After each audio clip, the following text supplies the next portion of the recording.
Thanks for tuning in to Proline TV for another week in the NFL and college football. We are running out of them. 12 in the NFL, 13 in college football. Marc Lawrence will be joining us here shortly. It's Andy Iskoe, Jim Feist, and yours truly here, Greg DePalma, as we get ready for week 12 in the NFL tonight, gentlemen, with Buffalo traveling to Houston to take on the Texans. How's it going, guys? Yeah, very good. Excellent. Good to hear. No complaints because the games haven't started yet. Yeah, unfortunately. It's hard to believe, though, that we are basically week 12 is the 2/3 point of the 18-week season. This season, once again, has flown by very, very quickly. It always seems that way every year.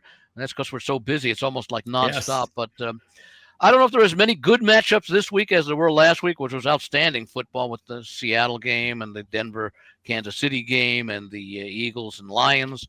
But as long as you can have a number on it, you can bet it, every game is interesting. I actually think there's some really very important games this week. Yes. Just tonight's game, Buffalo and Houston, very important. Houston wants to get in for the both playoff. Teams. Yeah. For both. I mean, you got Chicago's, heading up the north, and Pittsburgh's heading up the east. I mean, that's important. The north and the AFC, yeah. Yeah, I mean, different divisions, different conferences, but it's Detroit wants to bounce back. Giants are still looking for an identity, new coach, new quarterback. You got a lot of stuff going on, and I think there's a lot of very important games. Very important because it's hard. It's hard to say that there are must-win games because as long as you're not mathematically eliminated, it's not truly a must-win game. But it's basically the same thing, and let's call it a critical game or an important-to-win game. And we're talking about both teams like the Texans and the Bills, both of whom are in second place in their respective divisions. The Texans, I think they may be behind Jacksonville, actually, and, of course, Buffalo behind New England. And then you got the three teams in the AFC West, and you've got the Ravens and the Steelers, most likely. Of course, the big question coming into the week, and we won't know it until probably Sunday, the status of Joe Burrow. And, of course, if I'm Cincinnati, I don't know that I want to play him this Sunday, but not for the reason that most people think. They come back 4 days later. Burrow, I think, would benefit from not having to play 4 days after playing on Sunday when he plays on Thanksgiving. Give him this Sunday off so he has an additional time to heal, and he won't be coming off of game injuries or bruises that he suffers on Sunday. I don't know why they bring him back at all, Andy. Chase has been suspended for this week's game. I mean, even Flacco is going to be handcuffed because of that. This team. By the way, I happen to be with you. I don't think he should play at all. But if he does play, I don't think it should be this Sunday if they wanted to be even a little healthier and fully mobile to his extent on Thursday. They needed to win last week. They didn't. If they could pull off a win this week, then you could say, hey, maybe we bring them back because they have a chance. Because that division isn't all that great, and but they're going to have to win the division to get in, and they're going to try to get in with the first, second, third worst defense in the league. I mean, where are you going? It's 31 or 32, which I don't know exactly, but they and Dallas, I think, are heads and shoulders. Well, I guess it would be knees and toes below because you're head and shoulders above, knees and toes below, I guess, the rest of the league. But no, Cincinnati's 3-7, and they were 3-6 going into last week's game against Pittsburgh. And the thought was if they were going to win one of the two games before Thanksgiving, it would have been the game against Pittsburgh more than the game this week against New England. So now they're 3-7, probably looking at 3-8. Yes. And if they win out, they're 9-8, and that probably in the AFC is not good to get a wild card. So why risk Burrow? It'd be a little different. Like there's a difference between Jackson Dart and Joe Burrow. Why risk Jackson Dart because he's suffered the concussions? That's a little bit more concerning as far as going forward. Burrow, of course, was a toe injury, but still you don't want to risk further injury that could possibly do some injury when the game doesn't mean anything. I think the Giants are absolutely nuts to even consider playing Jackson Dart this week. I mean, you talk about or really this year. Or Yeah, this exactly. year. When you are dealing with a concussion history like he has, and he could be your franchise, I think you've seen enough. Yep. You've seen enough this year as a rookie. He'll be fine. He doesn't necessarily need the next 5 starts. He's had more than enough starts to get him ready as a rookie. Next year, it won't matter. Just let him sit out the rest of the year and be healthy. And start next year with a healthy rookie quarterback, or second-year Scadaboo, and a healthy Neighbors who missed all year. Yes, exactly. And a new coach. Yes. Marc Good morning, Lawrence guys. How we is back. doing? Good morning, Mark. Sorry, I'm running a little bit late. Uber was a little late picking me up, but that's not true. Oh, I can blame it on Uber. But nonetheless, we made it. Looking forward to this weekend. I heard you guys talking about the quarterbacks in the National Football League, Joe Burrow, Jackson Dart. I don't know if you discussed or not. I had heard on NFL radio coming in today that Joe Burrow practicing a full practice on Wednesday was not really all that much of a surprise because Joe Flacco never practices on Wednesday. No. So now the point that at least I was making was it'd be stupid for him to start this Sunday because he's got to play 4 days later. If they didn't have Thanksgiving, I wouldn't mind starting him. Well, my point is that maybe that was a start not to announce that he's going to be playing, just given the fact that Burrow will be on the bench, and it gives Joe Burrow some reps between now and when he will start. Yeah. That would be the prudent thing to do if they plan on starting him on Thanksgiving, certainly. Well, Burrow has a long history of being hurt. Yeah. And they're not going anywhere this year. I mean, unless they pull off a miracle win this week. They should have won last week against Pittsburgh, and that was the game they needed to win. If they pull off a miracle this week and win, then you got to think, well, maybe they could sneak into this thing. But what are you playing for? Only one problem with that, by the way, after the New England game, so soon they win, their next 3 games. At Baltimore, at Buffalo, home to Baltimore. There goes their season. They're not going to win all 3 of those games. That's actually why, because if you're, again, you got to look at it from their point of view, which is Baltimore. If we want to get back into this thing, we've got to beat Baltimore. And we also have to win as many games as we can. And if Joe Burrow is healthy, and that's the question, because we don't know, maybe he's healthy. Maybe he's ready to go. And if he's ready to go, then why hold him out? Just play him. Now, I know we're thinking the way we're thinking because we know the Bengals are an inept franchise and he's probably not healthy and they're rushing him back. And I can see that makes a lot of sense. And I'm right there with you. But, maybe he's healthy. And I guess we'll find out. As a businessman, Joe Burrow's an asset.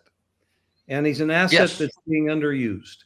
So if you're not going to put the money into building your defense, you're never going to win anything. So, okay, I have an underused asset that everybody in the league is going to want. Where can I get my best deal? Oh, that's just a waste of a conversation because they're never trading him.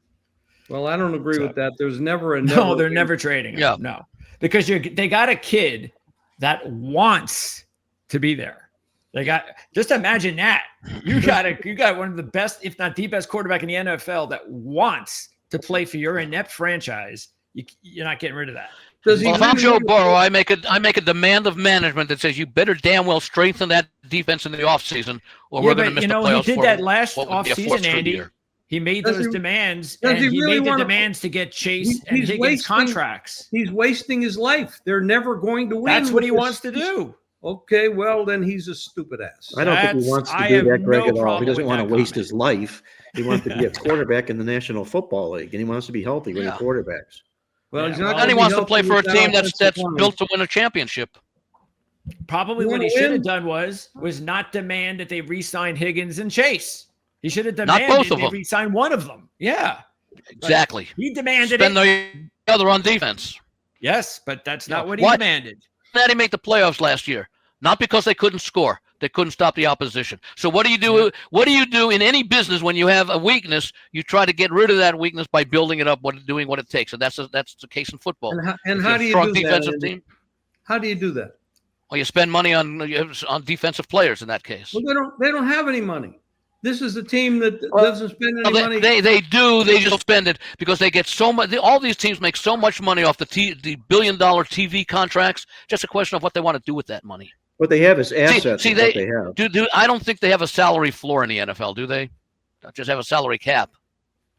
No, I think there is a certain amount of money you have to spend. Yeah. Okay.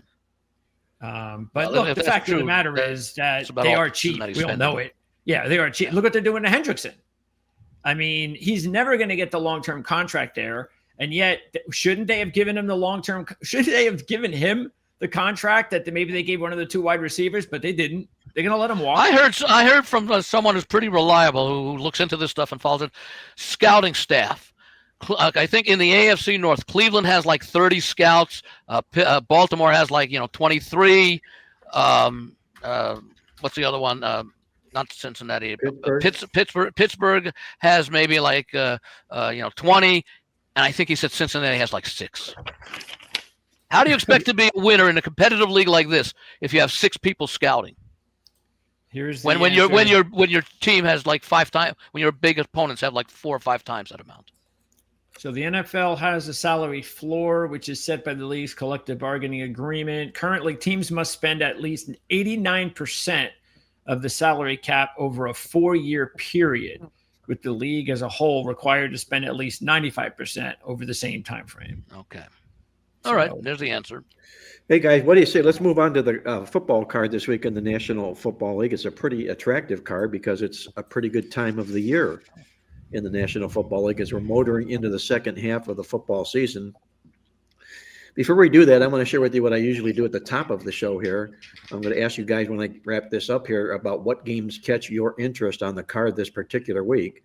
But let me start it off with my just saying speech. And it's not a speech, it's just a small little comment, which is unbelievable, a stat that I came across. Victor King from our Playbook office, who runs our well-oiled machine, our database, he's in charge of keeping that puppy updated and everything. And he sent this notice to me on Wednesday before we're getting ready to go to print with the Playbook newsletter. And it was this. And he said, since 1990, NFL teams that are 5-5 or worse after game 10, who find themselves favored against an 800 or better opponent, are 14-0 straight up and 12-0-2 against the spread. Did you say 5-5 or worse? Worse. Not a winning team, an NFL team. So basically 500 or lower. A 500 or lower team, after 10 weeks. Yeah. So a below average team that is favored against a team with a winning percentage of 800 or better. Yeah, and not a below, just a team that does not have a winning record, okay? You don't have a winning record. You're favored against me, and I have an 800 or better record, okay? That doesn't apply then, right? If you're That's a winning team. You're talking about Kansas City? Yes, I am. Yep. I'm talking about Kansas City, who in this particular role since 1990, these teams are 14-0 straight up, these 500 or worse teams, and 12-0-2 against the spread. Wow. That's the role for Kansas City this particular weekend. I guess it's the reason is probably the same reason why the Chiefs are in this position is if you're one of those teams, then you're usually a really good team that just has an unfortunate record at this time. That's probably what it is. It has to be, right? Yeah. I mean, that's a real strange trend unless it's teams like the Chiefs. So, A couple of weeks ago, people were saying Kansas City was the best team in football. A couple of weeks ago, people were saying Detroit was the best team in football. So it's a strange year for best teams in football because then they go out and do really, really bad. Is Kansas City a good team that's underperforming or just an average team and everybody else is overrating them? A good team that's underperforming. they're a Super Bowl loser. A very good team that's underperforming. Well, good enough to a few weeks ago have been touted as being the best team in the National Football League. Yes. Right. Yeah. Can you say the same thing for the Lions? On the NFC side of things, arguably, Philadelphia might want to might want to make their case, but I think Detroit's the more explosive team between of the two. Philadelphia plays the greater defense, but I'd still rather take the Rams. Yeah. I mean, remember we've been talking about this, and I don't want to get in. I didn't bring this up. I just realized I brought this up, and I'm gonna have to mention the name JJ McCarthy. All right. So remember we've been talking about this with the whole, the Vikings were stupid to let Sam Darnold go. That was a dumb decision. And it's like, well, you don't know. You got to wait. You got to wait until the playoffs, because what happened last year, Sam Darnold, once he got into big games, you saw what happened. And if he's going to play like that in big games, then he's not worth it. So sure enough, if we haven't even got to the playoffs yet, and he got into the biggest game of the season and he laid a colossal egg. So I hope, as a Seattle fan, he gets over that, and I hope he can play well in the playoffs. But that's got to be a little bit of a bad warning sign that he played so poorly last week. I can only relate to this personally because I played one sport at a professional level, and that was pool. And you can get people that are very, very good, better than the other guys. But when they reach a certain level and the games mean more and they're playing against extremely good people, they just choke. The Peter principle comes into play. Yeah. Sort of. Yeah, sort of that. Yeah. Yep. Maybe that's him. It certainly has been that way in his career. He's really good. He's very athletic. He does a million good things, but when he gets in those big games, I mean, four interceptions last week. I mean, the amazing thing was they only lost by 2 points. Which tells you something about how good Seattle is. Yeah, and they ground the Rams in the stats. And if they had a better field goal kicker, they win that game at the end. Well, there was a long kick, but they're making kicks longer than that now. We knew he wasn't that strong of a kicker, and maybe if they had one more timeout. By the way, getting back to Kansas City last year, remember they were winning all those games close. Well, this year they're losing the close games, and their 5 wins have all been by double digits, which is rather interesting when you think about the Kansas City Chiefs and the fact that this is an aging team. Yet when they play those teams that they've beaten, they just haven't beaten as many teams as they beat last year. But the ones they're beating, they've beaten by double digits. Yeah, we brought it up last week. I think they're now 0-5. Who were the 5 wins? In one-score games. What was that, Jim? What are you saying? Who were the 5 wins that they had, and by how many? Okay, they beat the Giants on the road by 13. Baltimore at home by 17. That lost to Jacksonville. Then they won the next 3 games. Beat Detroit by 13 at home. Beat the Raiders 31-0 at home. And they beat Washington by 21 at home. Of those teams, Baltimore's, even though they were injured, that's still a quality team. Obviously, Detroit is. Washington is not. Vegas is not, and the Giants are not. And all 4 of those 5 double-digit wins were at home. The only one that wasn't was that Sunday night game against the Giants. Andy, review, if you would, while we're on the subject of this, Kansas City's scores in the games they lost. Okay. They lost that opening game in, Brazil. They lost 27-21 to the Chargers. Then they came home, lost 20-17 in the Super Bowl rematch to the Eagles at home. Then they lost to Jacksonville by 3. They lost then the last 2 weeks at Buffalo by 7 and at Denver by 3. So they've had 3 losses.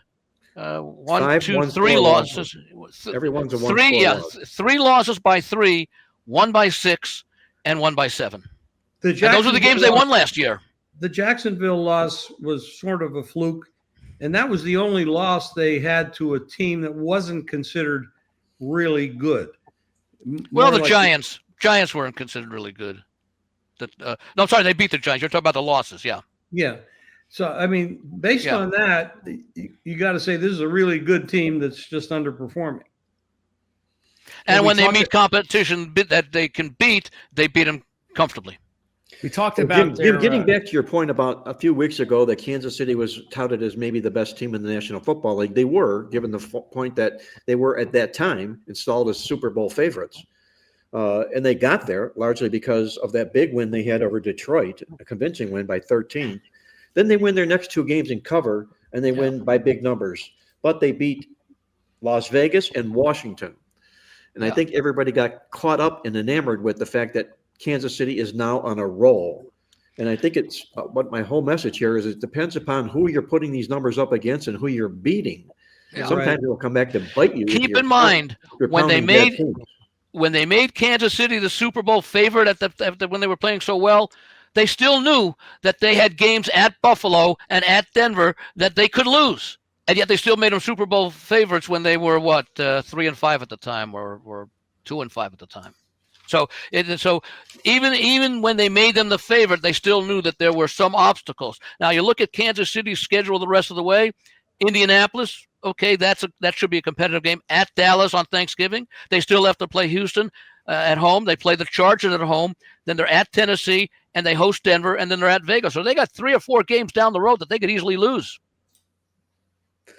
Well, the reason I don't think this team is going away, guys, is despite the ups and the downs of the team, and unlike last year when they won all of their close call games, I think 13-0 in close call games, and they're doing the complete opposite that way this year, their numbers are good this year. They're better this year than they actually were last year, statistically. So, it's not like the ship has sprung a leak and all of a sudden everything is leaking out of the ship itself. They're playing some decent football. They're just not winning football games like they did, and they're not catching breaks this year like they did last. Correct. Okay, guys, let me move on to I'll bring everybody up to speed here if I can. From our midweek alert, we're pointing out this week that now there are only 4 teams in the National Football League that rank in the top 10, both offensively and defensively. We lost one of those characters last week. Those 4 teams this particular going into this week are the Lions, the Chiefs, the Patriots, and the Seahawks. The Chiefs on that list, one of only 4 teams that rank in the top 10 offensively and defensively. That goes to the statistical performance I just alluded to and how well they're playing that way. By one thing about Kansas City that's worth noting, they are we know they're 5-5. The 5 teams that they've beaten, and we just went over them, have a collective record against the rest of the league, meaning taking out the games against Kansas City. The teams that Kansas City has beaten, 18-29 straight up.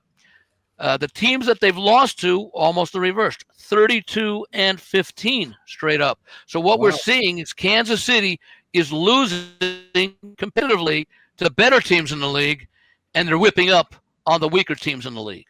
Yeah, their losses are all to teams that are likely to make the playoffs this year is what's happening. And they still have 3 or 4 of those games coming up. Well, that's a negative for this game because Indianapolis looks like a pretty good team. Yeah, they look like they're going to make the playoffs this year. Now, if Kansas City steps up and improves on that jaw-dropping number that I shared at the beginning of this segment here, it may be an indicator for them that things are on the move and about to change for this football team. This will be a real big football game to gauge Kansas City on moving forward. A couple of other notes. One of the big things we've heard all week is that Kansas City has never lost straight games in the Patrick Mahomes era. And, of course, they're coming off losses to Buffalo and Denver. Kansas City loses this game, Mark. Do you give them much of a chance to make the playoffs? Oh, well, here's what I do, Jim. If they lose this game, I give them a chance to win out, okay? And if they win out, they'll make the playoffs. But they got tough teams coming up. They do, but it's still Patrick Mahomes, Andy Reid, Travis Kelce. They've been there, they've done that, and I think they could suck it up and do that. They're potentially capable of doing that. And again, not to discard a team that a month ago was favored to win the Super Bowl and just to throw them out the window here right now because they've lost back-to-back football games. I think that's ludicrous. My own 2 cents. The only concern is that the games that they've lost this year have been to playoff caliber teams. Yeah. And that's who they're going to have to face down the stretch. The schedule, there are some easy games. Like I said, I think the game against the Raiders at the end of the year is one that, should put up big numbers. And there was another one in there that I mentioned, but they still have to play Houston. They got to play the Broncos again. They got to play the Chargers again. Of course, we don't know the situation with the Chargers, but the Chargers defense, notwithstanding last week, still keeps them in most games. So I could see this team could end up 8-9. Really? Well, they can also go the other way too. I mean, that's all I'm saying. Of course, yeah. But I'm just saying on the profile of who they've beaten and who they've lost to suggests that 8-9 is a realistic possibility. Unlikely, but still realistic. Well, as Mark said, there's still a capability of running out and ending up winning the next 6 or 7 games. Well, take a look at New England here, guys. They played a pretty soft schedule this football season here, so you can look at the teams they beat soft. Yeah. The 2 losses they have are, oh my God, to Las Vegas and Pittsburgh. Yeah.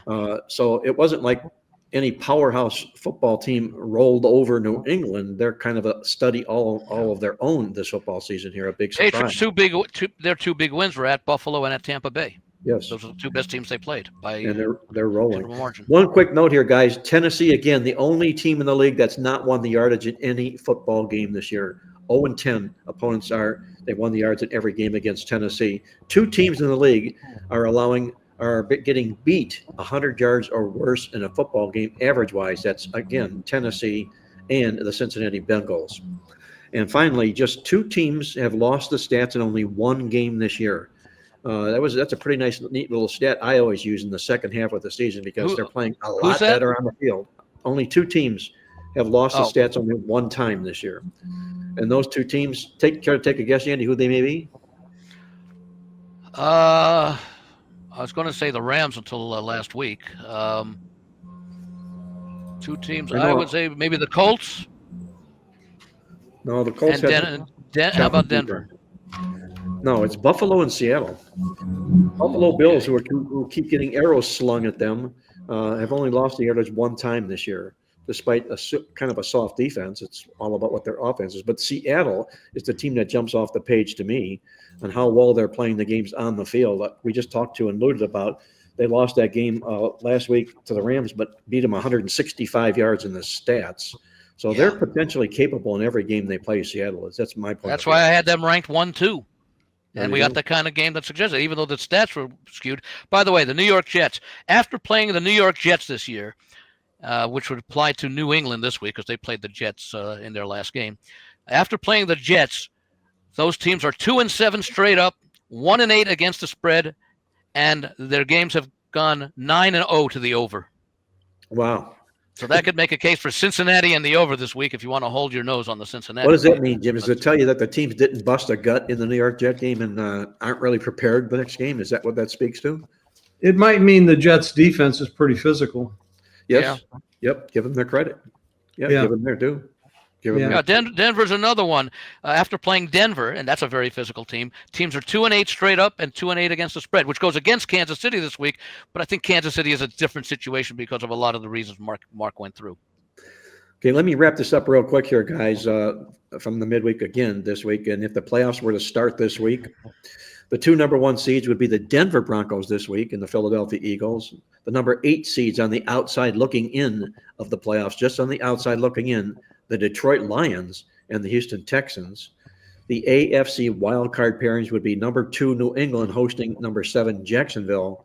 Number 3 Indianapolis hosting the LA Chargers, who have sprung a leak. Number 4 Pittsburgh Steelers against the number 5 Buffalo Bills. On the other side of the equation, the NFC, the number 2 seeded Rams would host the number 7 49ers. That would be must-watch TV. Third game, Number 3, Chicago Bears hosting the Green Bay Packers in a black and blue division showdown. That would third be game there. That would be a third game. And number 4, Tampa Bay Bucks against the number 5 Seattle Seahawks, and I think that would be must-watch as well. I know Jim will be cheering for the Buccaneers. He's got a nice long shot ticket. Well, that would be interesting because you could have a Seattle team that has 3 or 4 more wins than Tampa Bay having to play on the road. And I'd have to hope and favored, I'd have to hope that Darnold would choke in that big game because Tampa just hasn't played one game all year when they're healthy. No, they're always hurt. And it's, I don't know, Greg, are any of those players coming back for the Bucks? Godwin and Irving are probably going to return. If you're talking about the offensive linemen, those guys also. I mean, everybody that's out right now, the only guys that could return are supposed to return. So it's just that they didn't put Godwin or Irving on injured reserve, and they've been out for like 6 weeks, which is kind of strange. So it means that they're hoping that these guys are going to come back any day now, any week now, and they're just not ready. So it's also possible that if the playoffs started tomorrow, they'd play, and the Bucs are just being cautious, and that's why they're not on injured reserves. They're just saying, well, let's just go take it week by week, and as long as we still feel confident we're going to win this division, then why rush it with our weak schedule coming up? Hard to imagine. Their main competitor is Carolina now, not Atlanta. And they play them twice. Yeah. If Carolina loses this week to San Francisco, they would still maintain their lead even if they lost to the Rams. Yeah. Well, let me tell you this. I'm going to take it around the table here and ask each of you guys what game catches your attention the most. And since you just made the perfect segue for me, Jim, I would say the Carolina-San Francisco game catches my attention the most. Carolina is not getting a lot of love for what the work it is they're doing. Go and break down Bryce Young and what he's done. He's really played some really, really good football. His QB rating the last 5 games is 106.8. That's as good as anybody wants to be in the National Football League. Little 5'10" Bryce Young delivering the football like he should. The thing that jumps off the page to me is San Francisco. Can they win and cover 2 games in a row? Off a win the last 3 years, San Francisco 1-15 against the spread coming off a win. Mm-hmm. Do they have 2 good games in a row on them this week? And if so, will they be able to cover the number against a feisty upstart Carolina team? That's the team that is most intriguing to me. What about you, Jim? I'm not too comfortable with that scenario because, Purdy he was off for like 6 weeks and he came back last week and he looked really, really good. They have a lot of tools on offense. It's their defense that has been hurting a lot. I mean, they're another team that just is never healthy. This is a big game for both teams. San Francisco's in a war with Seattle and the Rams. Carolina's in a war with Tampa to get there. I mean, it's all about getting to the playoffs now. That's the conversation for us and for the teams as well. I don't know. This is a put up or shut up kind of game for a very young quarterback in Young, and a very young coach too, in Carolina's coach. This is a big game. It's hard to tell what's going to happen. Now, the interesting part about this is the game opened 45.5 and it's up to 49.5 or 50. I would never have thought we'd see a number on Carolina at 50. Run like that, yeah. Yeah, but I mean, and they're betting it like it's over. It's definitely going to, and now it's 6 up to 7. Boy, I mean, I could never lay 7. I can't go over 50. I have to start thinking about the other way. But I've not made a decision. But what game then, Jim? If this one doesn't really keenly catch your attention, which game does catch your attention this week? Total upset. Forget the point spread. I will not forget the point spread. I will take the points, but I'm saying Dallas will win the game straight up against Philadelphia. Their offense is prolific. It has been all year. They could have won the first game in Philly in the first game of the year. They hit a slump a little bit, but they've added players to the defense. Their defense is stronger than it was. Philadelphia is not prolific on offense at all. They're very sluggish on offense. They are a machine, though. They don't make a lot of mistakes. They just don't look very good doing what they do. They can put pressure on you. Now, if they can put pressure on Dak, which that has been hard to do this year. I look at Dak, and he's played very well this year. A lot of people are saying maybe most valuable player, possibly by the end of the year, maybe.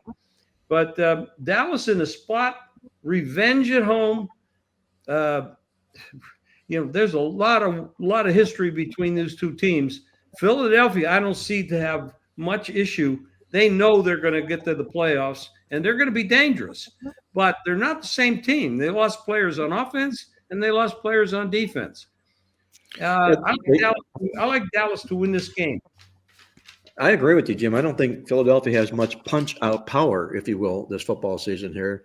They rely an awful lot on their defense, and their offense just cannot find ways to pull away from opponents. I would agree with that. Greg, any game catches your attention this particular week? Yeah, just a note. It's not looking like Cam Jurgens is going to play this week. He might, but he's on concussion protocol. So that's and he's a center. And then Lane Johnson, even more important. Yes, he's out for a while. He might even go in injured reserve. And they've had enough problems running the ball and with that offense, with those banged up offensive linemen. So so that's something to keep in mind. Oh, and also, did anybody see how dominant Quinnen Williams was? Oh, he's playing great on Monday night. He's playing great, and that's going to be big. Quinnen Williams, a great addition. Yeah, Quinnen Williams could be going up against a backup center for the Philadelphia Eagles, which would be a monster advantage for Dallas. So you got to feel that they're feeling pretty good about themselves, and they really had a lot to go on too with the death of their young player. That I'm sure was a little bit of a rallying cry, and sometimes that could actually last more than a week. So Dallas could be a very interesting play this week. I will say this as far as I know it's not a big game, but I'm just going to throw this out there because I think it's worth mentioning, and that is with Shedeur Sanders starting in the game. I after watching him play last week, I'm wondering if the Las Vegas Raiders aren't the easiest pick this week, as bad as it is to think about taking the Las Vegas Raiders. But Sanders looks so not ready that it's going to be a surprise to me if he doesn't just implode. Mark, Greg is taking a real straight shot at you. Indirectly or straight shot. I agree. If that's such a phrase, but yes, he is. I will say this to that. I'm going to bring the defense attorney to the Cleveland Browns case this particular week, though, Greg. Yes, Shedeur Sanders looked horrible last week. 18.5 quarterback. And I'm going to help you, by the way, with that, Mark. After you're done, I've got more ammunition for your defense attorney. Well, my opening argument would be this, that Shedeur Sanders has sat the pines this whole football season as the QB3 on this football team. The only people that he's ever worked out with in practice are practice squad players and barely second-string players.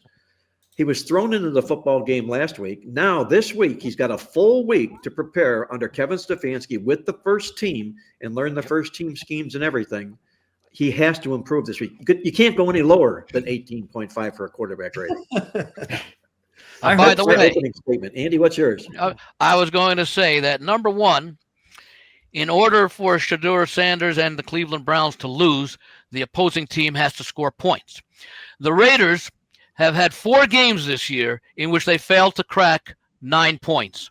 That's almost unheard of in the modern NFL, that you could have 4 games, and they've only played 2/3 of the schedule, to not be able to score 10 points or more in 4 games. And now they are going up against one of the better defenses in the league. And as far as Mark is concerned, remember when he was called on last week, Sanders, he was unprepared.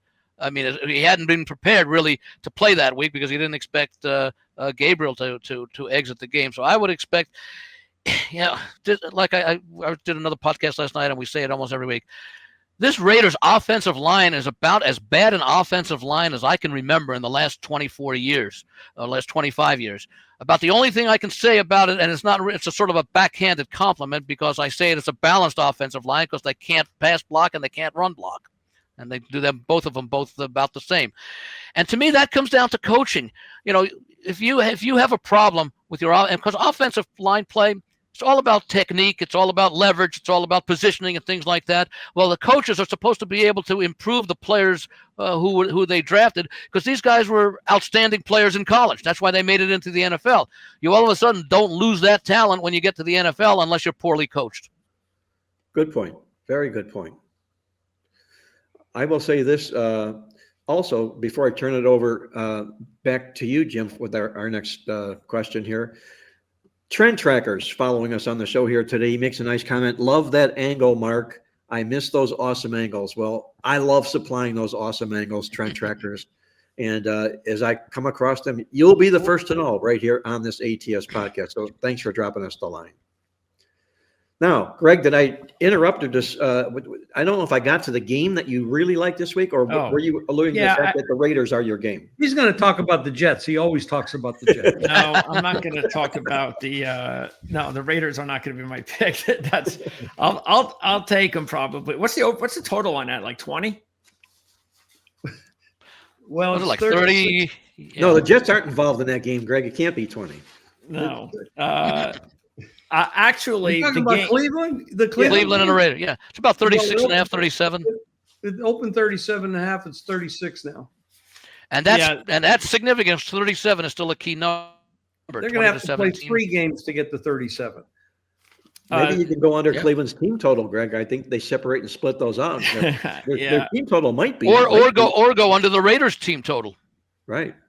Yeah, I certainly hope one of them has to be 20 or under 20. Right. The only problem with these games that are so low and have the defenses, the turnovers, the special teams, that's where the points come from. Yeah. It's not the offenses. Sometimes, and that doesn't always happen. But on paper, statistically, this game should not even reach 25, 24. Hey, Jim, let me ask you this question. I've often wondered this, and I've thought about it, but never had the opportunity to ask you. In Vegas or in the offshores where you frequent a lot, can a person wager on what will be the total accumulative yards in the football game, or for each team's yards in a football game? I know each team's would be an average of what they're doing, but in a posted game, let's say the Browns and the Raiders right now are 2 football teams that look terribly slow underscoring. Is there a possibility in a game like that to with the yardage? Okay, not the total. With the yardage, how many yards will be accrued in this football game? Between the 2 teams? Yes. Yes, you'd have to find the book that does it, because they don't all do it, but there are books out there that do offer that. Though that's a prop that's offered every year in the Super Bowl, and we're seeing more and more of these, DraftKings, FanDuels, etc., adopt a lot of the props that are in the Super Bowl that receive a lot of activity. They are now adopting those, or adapting those, if you want to use that word, to put them in regular season games as well. The more offerings you have, the books have such a great edge. The more things that you can offer, the more things are going to be bet. Well, DraftKings, FanDuel, BetMGM, things like that. And then you have your offshores that are a little bit more, some of them, not all. The biggest ones are they'll offer them. Yes. Yeah, the game that I'll probably take this week more than any, or one of the top is still going to be Detroit, even though I'm obviously concerned, as well as I should be, about their injuries. It's the same guys that have been banged up. I mean, they were banged up last week and had a chance to beat the Eagles on the road.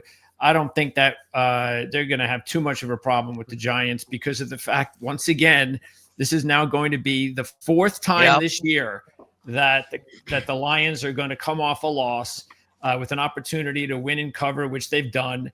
And now they've done it 13 times. Dan Campbell's done it 13 times. He's never lost a spread, never lost a game, never lost a spread, I should say, when he's coming off a loss in his career. So, hey, he's 3-0 in that spot this year. I'm just going to keep riding them until they lose.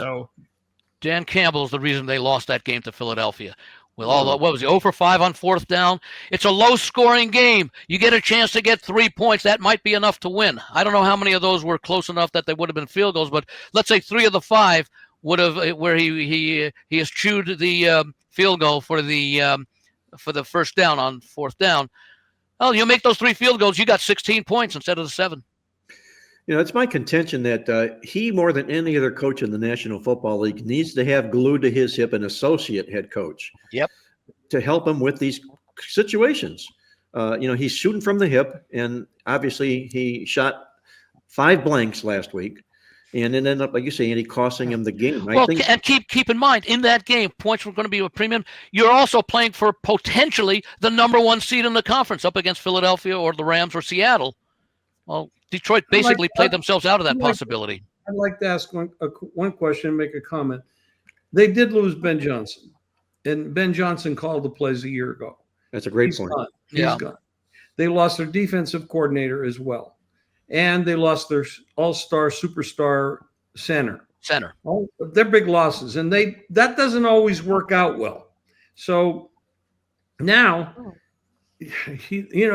Dan Campbell is, you talk about riverboat gambler, but it doesn't make sense. A lot of, like Andy pointed, it doesn't make sense what he did. Didn't he learn his lesson in that championship game against San Francisco? Obviously not. Obviously not. They have the talent. He is a motivator. The players love him, but I'm not sure he can take that attitude that he has to the next level. I mean, it's almost like going to the table and just rolling dice and doubling your money every time and hope you never lose. I mean, eventually you're going to come up and lose. So he just does that every time, and it doesn't make sense that he doesn't think about it. Look at the game, what's going on. Now, here's the other question I have. Now, by the way, if this game were 34-31 at the time, then I go for it because teams are scoring points and bunches. But when it's a 13-7 game or something like that, and you're in the late third quarter or whatever it was, and Goff you need to get terrible. those points. That was like the worst game we've seen Goff play all year. What happened to Goff in that game? He looked like I would have looked on that team. I mean, it was horrible. It was bad. Yeah. He looked like he was using Aaron Rodgers mushrooms. My goodness. Well, they said before the game that Goff does not perform well in outdoor games. I think sort of like that. I think that was part of the handicap for a lot of folks. In college football. So he wasn't protected by a dome in college football. Yeah. So. No, I don't know exactly what the criticism was or the fact that they pointed out about Goff, but I don't know that anyone expected that poor of a performance, but people were not surprised that he did not perform up to the level that he'd been playing so far this season. Mark, what was his quarterback rating in that game? Oh my God, we got to take a look at that. It was horrible. It'd probably be in the 60s. Can you run that real quick, Andy? Yeah, let me do that. Laporta did not play, and we have to see exactly how much they're going to miss him because Laporta. Obviously, when they have a really good tight end and they have one of the better tight ends in the NFL, and you take him out of the passing game, that's important, especially because it's a shorter pass. Your percentages go up, and he seemed to miss a lot of those. He seemed to miss a lot of those with the receivers. So now, again, I don't think it's going to matter against the Giants, but at some point, you feel, depending on how he looks the next few weeks without Laporta, that could be a significant loss if they don't get him back.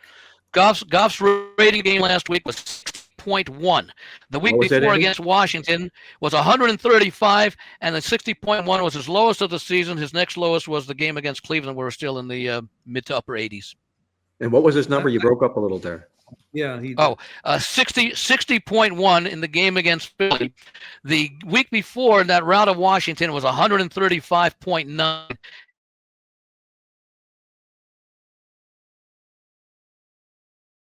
Jared Goff. And that was still in the 86, 87 range. Really? Yeah. So I'm running this through Grok, okay, to see what Jared Goff's lowest QB rating has been in his National Football League career. Oh. And I love doing this because when you find good quarterbacks that had tank games, they're almost always going to come back to the norm. Going to bounce back because they're he did. He had one of the best ratings of his career the week before against Washington. Yes, he did. Right. Which is interesting because he bounced. So he bounced the other way. Now it's time to bounce back. Exactly. That result will be coming up here shortly, guys. Okay. I think we lost Greg. You like Grok? I like Grok. Yes. I use ChatGPT a lot. Well, I'll use the both of them, like left hand, right hand. And what I love to do is I love to ask the same question of both of them, and when I find similar results, it's like, oh my God, am I relying on these? I use my Android phone, and so I'll verbally ask the question, and I'll tell you 9 times out of 10 when it comes back with this factual question about the NFL. I asked a question. I forget what it was. The last time something happened. Then it was like in 2016, and they said no. And they came back. They said I knew it was 2016, and they came back, and the answer was 2003. I then confronted Google and said I have information that shows it was 2016, and the Google comes back and says I apologize. You are correct. The last time, blah blah blah. So the reason I bring it up is we rely so much on AI. But how much do we know that information is correct? And so I don't necessarily test it to find out that they're wrong. I test to find out because I want to find out what the answer is. And if the answer doesn't sound right to me, I go and research it, and then I come back and find out. So, I certainly don't want a doctor who uses AI. His lowest quarterback rating in his career came in 2018 when he was with the Rams against the Chicago Bears. He had a 19.1 quarterback rating. Ouch. 20 of 44, 180 yards, no touchdowns, 4 picks in the football game. Was that on the road? that was I don't know if it was on the road. Let me see. It doesn't tell me here yet, but I'm asking what he did the next game. That's what I want to see. Was he able to bounce back? The following game, his QB rating was 75.9. Now that's not off the charts, but it's certainly leaps and bounds above where it was the week before. Yes. Yeah, I would expect him to bounce back this week, playing at home. And again, what Greg talked about with the record of 13-0 now, looking to be 14-0, and they had to be very disappointed the way they lost that game. In fact, I believe I don't know if they outgained the Eagles or not. What was that? You talking about the Detroit Philadelphia game? Yeah, Detroit did. Yeah. I believe, didn't they? Everybody about outgained Philadelphia. Everybody outgains Philadelphia. Yeah, 317 to 172. That's 45 yards. Detroit outgained them. Yeah, that's just another. Somehow Philadelphia is efficient enough to score just enough. They are doing this year what Kansas City did last year. No question. And the year before for Kansas City, too. It became an inherent trait for the Chiefs, and now it looks the only difference is that Kansas City outgained a lot of the opponents last year in those close losses. Yes, they did. And wins. Andy, what game catches your attention on this week's National Football League card? Tampa Bay at the Rams.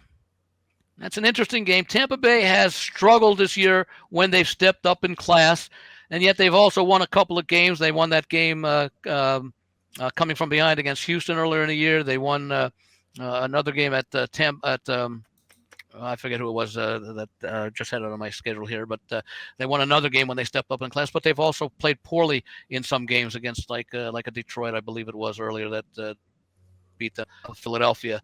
Beat them down there. I'm looking to take Tampa Bay plus the points against the Rams, with the Rams coming off of those two big games, especially the one last week against Seattle. They might have a little bit of a flat spot. I like the way Tampa Bay. Yeah, the other loss they had was the one last week against Buffalo in that high scoring game, where Mayfield finally played his best game in several weeks. So I could see this being a very competitive game. I want to see where this line settles in, but I would expect Tampa Bay to have a good effort here, because this could be a spot where the Rams just they left so much of it on the field last week, and they were, I won't say fortunate to escape against Seattle because of the way the game was played, but nonetheless that game did take a lot out of them, because those are two of the best teams in football. Do the injuries concern you, Andy? On Tampa Bay? Yes. They've concerned me all year, and yet they've managed to win through most of them. But now they're injured going up against a really good football team. Yeah, it does, and let's see how Stafford comes back in this game. He's been so brilliant all year. It's a game that this could be a preview of a playoff game somewhere down the road. So I think Tampa Bay, and of course Mayfield. His career was resurrected when he played with the Rams a couple of years ago. He came in, wasn't that first game he played? He had like no practice time or whatever, and that got him over to Tampa Bay, and he's really been a high level player since then. And he was very effective early in the year when Tampa Bay was winning some of those close games early. But they start 4-0, 5-0. I think it was 4-0, and of course they've won the division 4 straight years. So this is still a quality team. Not thrilled with the coaching, but Bowles is not terrible.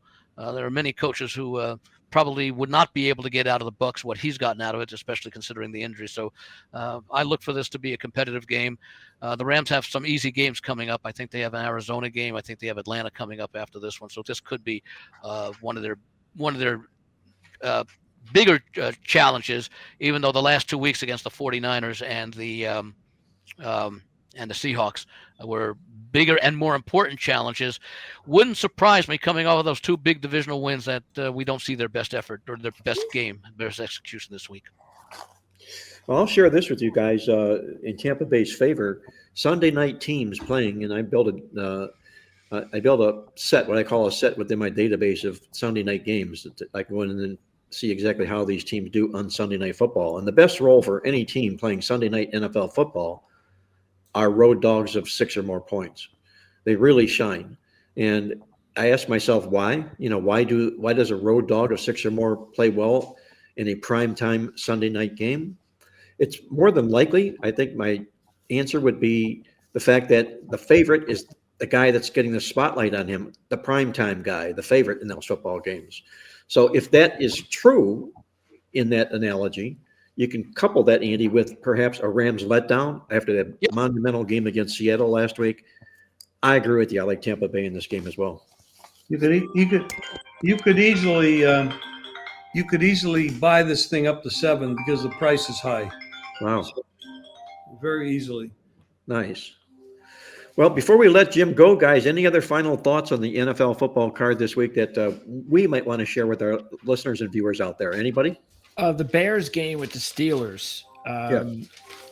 Note this, that the Bears, taking a look at their schedule this year, their wins, they are 0-2 straight up and against the spread against winning teams, meaning, obviously, out of their 7 wins, 7-3, none have come against a winning team currently in the NFL. In their 7-game stretch where they've won 7 out of 8, the one loss was against a team with a 500 or better record, and their 7 wins were against losing teams. So it's been a great season. You're not going to take anything away and if I was a Bear fan, I wouldn't care about any of that, but it's just a fact. And the Steelers are a winning team, and they need the game badly too. I know it looks like Aaron Rodgers, it's 50-50 if he's going to play.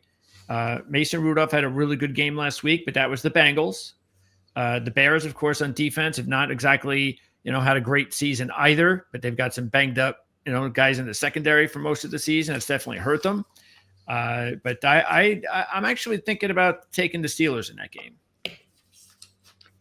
Mark, what did the stats show on these two teams? It's an unusual situation to have the Bears with the young quarterback being a favorite over a Tomlin coach team with obviously an aging quarterback in Aaron Rodgers. And I mean, if they had a young quarterback, the line would probably be a lot higher, but he still gets a lot of respect. But I'll tell you what, he looked like a deer in headlights when he played against the Chargers. Well, here's what they show here, Jim, is that Chicago got off to the slow start under Ben Johnson here. The first 4 football games, they were out-yarded 3 of those games, and they went to the bye.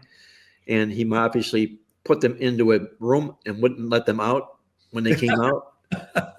Afterwards, they've won the yards in all but one game in their next 6 games. They're 5-1 in the stats, Chicago is. So the way they're playing, 5-1 on the scoreboard, 5-1 in the stats, is true. I mean, they're true numbers. There's nothing fluky, false, or phony about that. And I got to share with you also, one of our real good coffee club listeners drops me a lot of questions, and this is David K from Henderson, Nevada, and he sent me this thing. He says, after 10 games, one team sits alone atop the AFC North, the mighty Chicago Bears, and their fingernail painted quarterback. What do you think? Well, I haven't answered that yet, but I'm going to tell them that they do make fingernail polish remover. I know that.